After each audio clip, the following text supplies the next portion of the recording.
BCA, BCom computer కోర్సులో 100% placement లభించే ఏకైక డిగ్రీ కాలేజ్ కూకట్పల్లిలోని ఐక్రియేట్ డిగ్రీ కాలేజ్. నమస్తే, వెల్కమ్ టు సుమన్ టీవీ.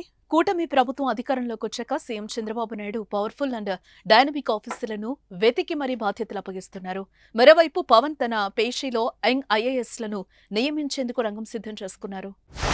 ఏపీకి మరో పవర్ఫుల్ ఐపీఎస్ ఆకే రవికృష్ణను రాష్ట్రానికి పంపుతూ కేంద్రం నిర్ణయం. రవికృష్ణపై చంద్రబాబుకు స్పెషల్ ఇంట్రెస్ట్. ఆకే రవికృష్ణకు కీలక బాధ్యతలు అప్పగించే అవకాశం. యాంటీ నార్కోటిక్స్ టాస్క్ ఫోర్స్ బాధ్యత రవికృష్ణకిచ్చే ఛాన్స్.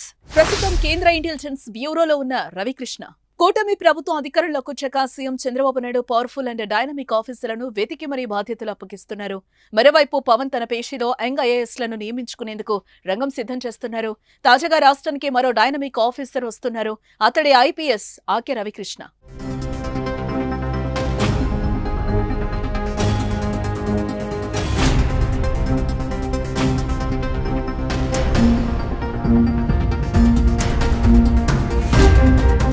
ఆకే రవికృష్ణ ఏ పేరుకు పరిచయం అక్కర్లేదు. 6 ఏళ్ల కింద వరకు రాష్ట్రంలో పనిచేసిన ఈ డైనమిక్ ఆఫీసర్ తనకంటూ మంచి గుర్తింపు తెచ్చుకున్నారు.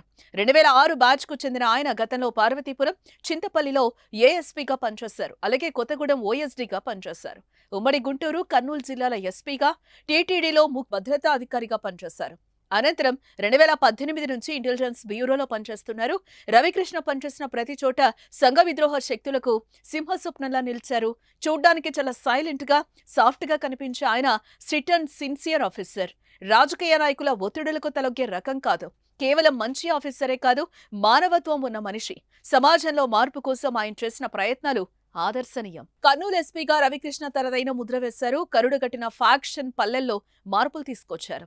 కక్షలు, హత్యలంటూ రక్తం పారిన చోట ప్రేమను పంచారు. ముఠా కక్షలకు కేర్ ఆఫ్ అడ్రస్ గా నిలిచిన కప్పట్టాల గ్రామాన్ని దత్తత తీసుకుని వినూత్న పద్ధతుల్లో చాలా వరకు ఫ్యాక్షన్ కార్యకలాపాలకు అడ్డుకట్ట వేయగలిగారు. యువతలో చైతన్యం కోసం ప్రత్యేక కార్యక్రమాలు చేపట్టారు. స్కూల్, ఆసుపత్రుల అభివృద్ధికి పాటుపడ్డారు. సొంతంగా గ్రామంలో రోడ్లు నిర్మించారు. ఫ్యాక్షన్ గ్రామాల్లోకి ఒంటరిగా వెళ్లి ఫ్యాక్షన్ కు బలైన కుటుంబాలను కలిసి వారిలో చైతన్యాన్ని నింపడం, వారి కోసం స్పెషల్ ఆల్బమ్స్ లు రూపొందించడం వంటి కార్యక్రమాలు ఎస్పీ ఆకే రవికృష్ణకు ప్రత్యేకమైన గుర్తింపు తెచ్చిపెట్టాయి. కర్నూలు ఎస్పీగా పనిచేసిన అనంతరం టీటీడీలో ముఖ్య భద్రతా అధికారిగా పనిచేసి కేంద్ర intelligence bureau joint deputy director గా బదిలీపై వెళ్లారు. మళ్లీ రాష్ట్రానికి రానున్నారు ఆకే రవికృష్ణ. రవికృష్ణ రాష్ట్రానికి వచ్చేందుకు గ్రీన్ సిగ్నల్ వచ్చింది. ఆయన సొంత కాడర్ ఏపీకి పంపేందుకు ప్రతిపాదనని డిఓపిటి ఆమోదం తెలిపింది. ఆయన 1-2 రోజుల్లో రాష్ట్రానికి తిరిగి రాబోతున్నారు. ఈ పవర్ఫుల్ అండ్ డైనమిక్ ఆఫీసర్ కు సీఎం చంద్రబాబు కీలక బాధ్యతలు అప్పగించనున్నట్లు తెలుస్తోంది. ఇప్పుడు రాష్ట్రాన్ని కుదిపేస్తున్న సమస్య గంజాయి, డ్రగ్స్. వీటి కారణంగా రాష్ట్రంలో క్రైమ్ పెరిగిపోతోంది. ఎక్కడ చూసినా గంజాయి గుప్పుమంటోంది. వాటిని అరికట్టేందుకు ప్రభుత్వం కొత్తగా టాస్క్ ఫోర్స్ ఏర్పాటు చేయాలని భావిస్తోంది. ఆ బాధ్యతను రవికృష్ణకు అప్పగిస్తారని సమాచారం. యాంటీ నార్కోటిక్స్ టాస్క్ ఫోర్స్ బాధ్యత రవికృష్ణ తీసుకుంటే మాత్రం గంజాయి బ్యాచ్ కు చుక్కలే.